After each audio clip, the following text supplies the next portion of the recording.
Hello students, I am doctor Vinod Kamle. इस video से हम लोग 9th चैप्टर स्टार्ट करने जा रहे हैं जिसका नाम है डिपॉजिटरी सिस्टम। नाउ सबसे पहले जो सिक्योरिटीज होते हैं, सिक्योरिटीज का मतलब क्या होता है? शेयर्स, डिबेंचर्स या बॉन्ड्स, ये सबको कलेक्टिवली सिक्योरिटीज बोला जाता है। और कोई भी इन्वेस्टर जो सिक्योरिटी अपने पास रखता है या परचेज करता है तो वो दो फॉर्म में अपने पास सिक्योरिटी रख सकता है। एक होता है फिजिकल मोड और दूसरा है इलेक्ट्रॉनिक या डिमैटेरियलाइज मोड। ना फिजिकल मोड का मतलब क्या होता है? आप सिक्योरिटीज को अपने पास पेपर सर्टिफिकेट फॉर्म में रखते हो। मतलब आपने अगर सपोज किसी कंपनी का शेयर परचेज किया या डिबेंचर परचेज किया या बॉन्ड परचेज किया तो कंपनी आपको जो उसका सर्टिफिकेट देगी वो पेपर फॉर्म में होगा। और दूसरा होता है इलेक्ट्रॉनिक या डिमेटेरियलाइज मोड, जो ऑनलाइन फॉर्म में होता है, वहां पे आपको पेपर नहीं होता है, वो डिजिटल फॉर्म में आपके पास सिक्योरिटी होती है। तो अभी हमको देखना है कि जब हम लोग फिजिकल फॉर्म में कोई भी सिक्योरिटी अपने पास रखते हैं तो उसके क्या डिसएडवांटेज होते हैं। तो सबसे पहला डिसएडवांटेज यहाँ पे है कि इसमें रिस्क हो सकता है। अभी क्या रिस्क होता है? तो वो जो सिक्योरिटी है वो डैमेज हो सकती है, लॉस्ट हो सकती है। टॉन मतलब क्या? फटना। स्टोल मतलब क्या? चोरी हो जाना। या फिर कभी कभी हम लोग जब ट्रैवलिंग करते हैं सिक्योरिटी को लेके तो उसमें वो कभी कभी मिसप्लेस भी हो सकता है, कहीं पे गिर सकता है। तो फिजिकल फॉर्म में जब सिक्योरिटीज होते हैं तो ये सारे रिस्क को फेस करना पड़ता है। दूसरा है डुप्लीकेटिंग सर्टिफिकेट।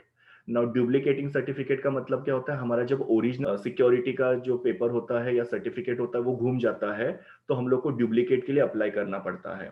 और डुप्लीकेट को अप्लाई करने के लिए उसके अंदर भी लेंदी प्रोसीजर होता है, जैसे कि हम लोग को पहले वो एप्लीकेशन फॉर्म कंपनी से लाना पड़ता है, उसको फिलअप करना पड़ता है, फिर बाद में कंपनी में सबमिट करना पड़ता है, कंपनी का मीटिंग होगा। तो ये सारे प्रोसीजर करने में यहाँ पे काफी ज्यादा टाइम लग जाता है और डुप्लीकेट सर्टिफिकेट हमको मिलने में काफी ज्यादा टाइम लगता है। टाइम के साथ साथ यहाँ पे एफर्ट और मनी भी बहुत ज्यादा लग जाता है। तो डुप्लीकेट सर्टिफिकेट निकलवाना भी यहाँ पे बहुत ज्यादा लेंदी प्रोसीजर उसमें इन्वॉल्व होता है। रिस्क ऑफ बैड डिलीवरी का मतलब क्या होता है? कभी कभी आपके जो सिक्योरिटी का सर्टिफिकेट है वो रॉन्ग पर्सन को ही डिलीवर किया जाता है। तो कंपनी फिर उस केस में क्या करती है? पहले तो ट्रेस करेगी कि किसको वो चला गया है, फिर उसके पास से वो सिक्योरिटी मंगाना, फिर वो आपको भेजना। तो अगेन यहाँ पे क्या है, बहुत ज्यादा प्रोसीजर फॉलो किया जाता है या प्रोसीजर इन्वॉल्व होता है बहुत ज्यादा। नेक्स्ट है delay in allotment of security. Allotment of security का मतलब क्या है कि सिक्योरिटी दे देना। जब लोग आपके यहाँ पे अप्लाई करते हैं किसी भी सिक्योरिटी के लिए, जैसे शेयर्स के लिए या डिबेंचर्स के लिए, तो आप उनको जो सिक्योरिटी देते हो तो उसको हम लोग बोलते हैं अलॉटमेंट ऑफ सिक्योरिटी। तो जब लोग आपके यहाँ पे अप्लाई करते हैं तभी से लेके आप जब उनको अलॉटमेंट करते हो उसमें बहुत ज्यादा प्रोसीजर होता है। तो अलॉटमेंट में क्या होता है? बहुत ज्यादा टाइम लग जाता है। क्या क्या प्रोसीजर होता है देखो यहाँ पे। सबसे पहले मीटिंग बुलानी पड़ती है जिसके अंदर डिस्कशन करना पड़ता है कि भाई सिक्योरिटी से हम लोग को कितना कैपिटल रेज करना है, कौन से टाइप का सिक्योरिटी हम लोग को इश्यू करना है, उसका फेस वैल्यू क्या होगा, उसका इंटरेस्ट या उसका डिविडेंड का अमाउंट कितना होगा। Everything is discuss in to the meeting. फिर मीटिंग होने के बाद में हम लोग को बैंक के साथ और दूसरे पार्टीज के साथ अरेंजमेंट करना पड़ेगा, बिकॉज अभी क्या है कि हम लोग एप्लीकेशन फॉर्म इश्यू करेंगे तो लोग क्या करेंगे? अप्लाई करेंगे और अप्लाई करते समय वो लोग एप्लीकेशन मनी भरेंगे।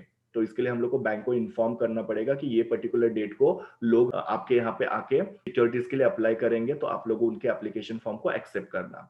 उसी के साथ साथ कंपनी को जो भी अंडर राइटर्स होते हैं या ब्रोकर्स वगैरह होते हैं उनको अपॉइंट करना पड़ता है। देन एडवर्टीजमेंट देना पड़ता है न्यूज़पेपर के अंदर। उसके बाद में लोग आपके यहाँ पे अप्लाई करेंगे तो आपको उनके एप्लीकेशन फॉर्म एक्सेप्ट करना पड़ेगा।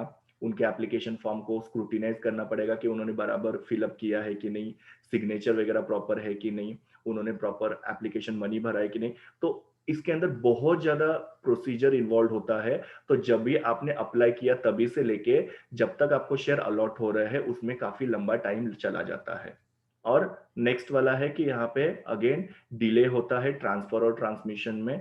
ट्रांसफर का मतलब क्या होता है? जब कोई भी पर्सन अपने सिक्योरिटीज को किसी को बेच देता है या किसी को गिफ्ट करता है, that is called as transfer.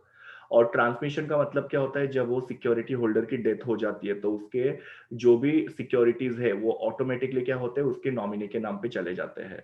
तो इसमें भी अगेन क्या होता है कि बहुत बड़ा प्रोसीजर फॉलो करना पड़ता है। जैसे हम लोग को ट्रांसफर इंस्ट्रूमेंट भरना पड़ता है। इंस्ट्रूमेंट मतलब क्या? फॉर्म।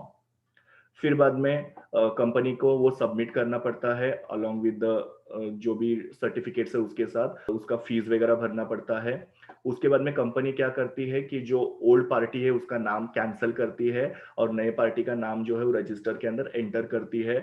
ओल्ड सर्टिफिकेट को कैंसिल करते हो, नया सर्टिफिकेट जो प्रिंट करती है और वो जो जिसके नाम पे शेयर ट्रांसफर किए हैं उनको वो भेज दिया जाता है। तो अगेन यहाँ पे क्या हो रहा है, ट्रांसफर या ट्रांसमिशन में काफी ज्यादा टाइम लग रहा है।